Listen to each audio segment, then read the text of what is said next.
నమస్తే. నేను మీ Kalaratna మల్లవ Ramesh, senior journalist. Pawan Kalyan ఆయనకు సంబంధించినటువంటి ఒక విషయం ఈ మధ్యకాలంలో చర్చ అయింది. ఏంటంటే కొద్ది కాలం క్రితం వరదలు వచ్చాయి దేశవ్యాప్తంగా, ముఖ్యంగా దక్షిణ భారతదేశంలో. తమిళనాడులో బాగా వరదలు వచ్చాయి, ఆంధ్రాలో కూడా వరదలు వచ్చాయి, తెలంగాణలో కొంచెం వచ్చాయి. ఆంధ్రాలో వరదలకు సంబంధించి పవన్ కళ్యాణ్ వరద బాధితులను పరామర్శించడానికి జనంలోకి వెళ్ళలేదు అనేటువంటి అభిప్రాయాలతో పాటు వైసీపీ వాళ్ళు కావచ్చు, వారి అనుబంధీకులు కావచ్చు, ప్రత్యేకంగా విమర్శించారు. బాగా మరి దాన్ని ఆసరాగా చేసుకుని కొంచెం మైనస్ చేసే ప్రయత్నం చేశారు. అప్పుడు పవన్ కళ్యాణ్ జవాబు చెప్పారు. ఏమనంటే, నేను జనంలోకి వెళ్ళాలి అనుకున్నాను, నాకు వెళ్ళాలని ఉంది.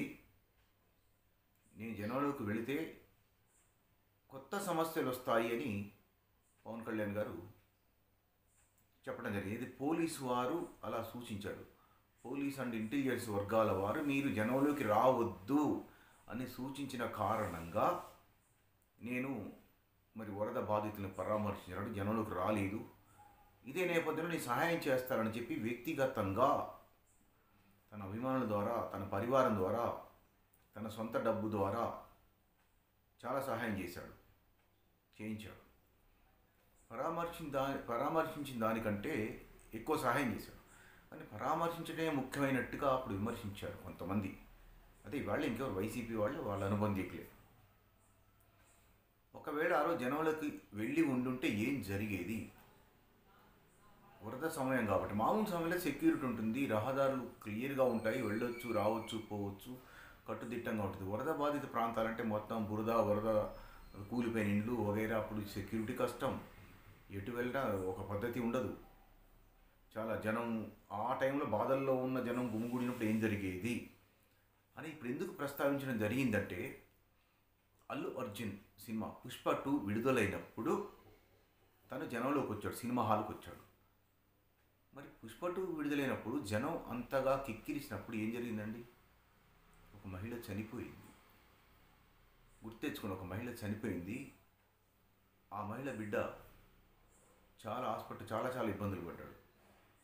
అంటే సినిమా రంగంలో ప్రముఖులుగా ఉన్నవారు బయటకు వస్తే జనం ఎలా గుమిగూడతారు, ఎలా తోపులాట జరుగుతుంది, ఎంత గందరగోళం చేస్తారని, అవసరమైతే ప్రాణాలు కూడా పోయే పరిస్థితి వస్తుంది. గతంలో కూడా కొన్ని ఉదాహరణలు ఉన్నాయి.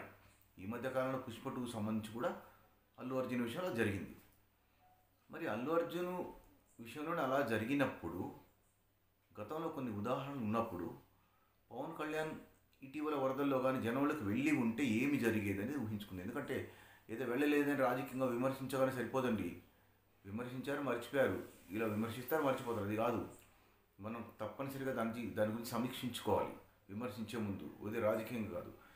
ఇదే ఈ పుష్ప 2 సందర్భంగా జరిగినటువంటి సంఘటన ఏదైతే ఉందో, పవన్ కళ్యాణ్ ఆనాడు వరదల్లో కానీ వెళ్ళి ఉండుంటే చాలా దారుణాలు జరిగాయి. ఎందుకంటే అప్పుడు ఇంత సెక్యూరిటీ ఉండదు. డిప్యూటీ సీఎం అయినప్పటికీ కూడా చాలా జనం తోచుకుని రావటం, చాలా కష్టాలు ఉంటాయి. వరద ప్రాంతాలు కాబట్టి, బురద అంత ఉంది కాబట్టి.